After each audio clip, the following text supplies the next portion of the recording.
Masubra 213,000 pesos nga cash ngan book sales anahikay han 14 nga micro, small and medium enterprises tikang Haborongan City giwan kan avid ngan sulat nga pinartisipar didahan 5 ka adlaw nga Laray 2026 Borongan City Charter Trade Fair nga ginbuhat tikang han Hunyo 18 nga dahan ika-22 ha J&F Mall dinhi Haborongan. Ini in 107% han ira target nga benta.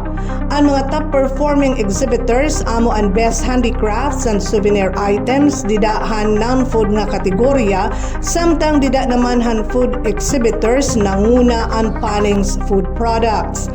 Ang Panings food products inagkamay-ada paghihapon hin potensyal nga long-term business partnership ngan hin bag-o nga buyer tikang dinhi Haborongan. Didahan na sabi nga trade fair na hipakita gihap in bag-o nga mga inobasyon hinpira nga local producers. Sugad inihan Barangay Lalawigan Women's Association nga nagpagawasin mga bag-o nga variants hiton native nga sa lukara. May ada gihap hini bag-o nga packaging na gamit na hirahin vacuum sealed packaging para mas maging maiha iton shelf life ngan makaabot ini hin mas haluag nga merkado. Pinaagi hini nga packaging pwede na ini ipasalubong bisan pa ngadto halangyaw nga mga nasud.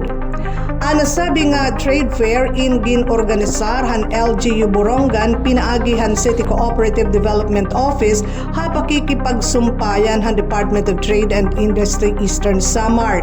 Usa inihan mga aktibidad para han ika-19 nga charter anniversary han Borongan City.